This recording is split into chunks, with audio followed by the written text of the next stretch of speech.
Here's how-to on putting your tire back in on a Honda NHX110, also known as the Elite 110 or Elite 110.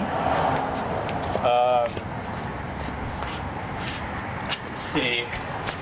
Let me wipe out, clean up some spots.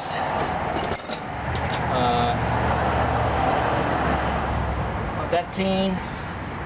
Got this side clean. And wipe the speedometer, odometer mounting point here. Clean. Okay, that's good. So this side is pretty clean already. Okay, so you notice I have my bike jacked up from removal. So it's still there. Slide this on best you can. Probably the most difficult part on putting this wheel back on is getting the rotor back into the caliper. So now remember that when you have the rotor off of the caliper, make sure you never ever, on a hydraulic system, make sure you never ever squeeze the brake levers, otherwise it shuts that real narrow, and the only way to wind that back up is to breathe it out, and that's a real pain in the butt. Alright, well, I guess the other tricky part is to get this part on. Let's see if it's tricky or not.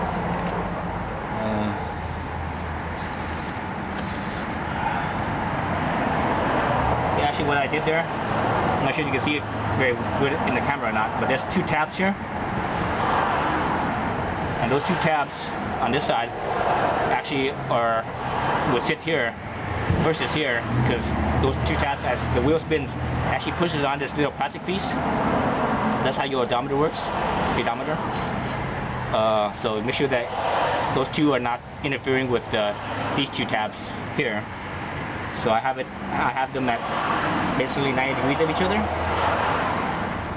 Okay, that's good. Push it in there. Now we can push our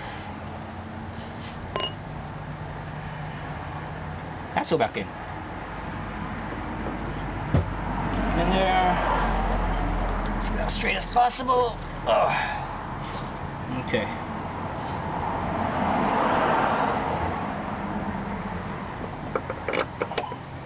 Lift up our wheel a little bit, make sure that it's lined up.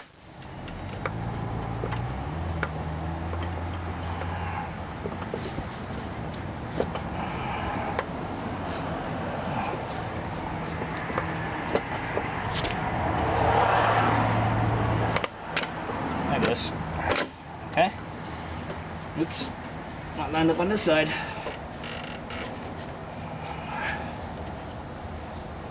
There it goes, all the way in. Alright. We'll switch the camera around. This side. Okay, it's all the way in. Whatever dirt I have. My nut.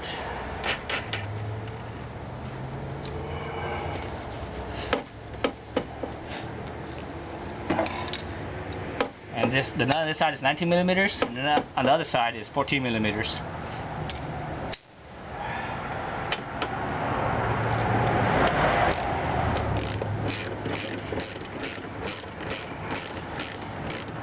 Actually, I could drop my jack stand down to bring the bike down, so I don't have this wobbly front end.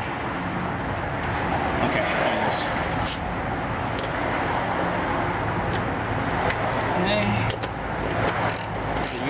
I forget what this torque spec is, but usually I go by feel.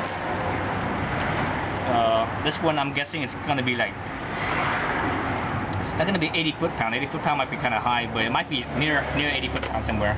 I'll type that in down at the bottom text section of the video.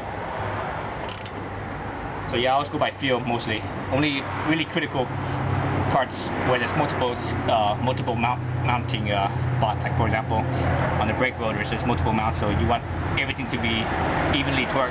That's when I use the torque wrench, usually when it's something like this, even though this is a critical part, since it's only one nut. I don't, I'm not worried about even torque, obviously. So I just go by feel. Let's see, I think that's about good. Let me switch my nuts around. This little stubby one for a 1/2 inch. It's kind of short, so I don't have much leverage on it. I'm gonna use a slightly longer wrench. Now it's best to use a torque wrench. You know exactly how much where you're at.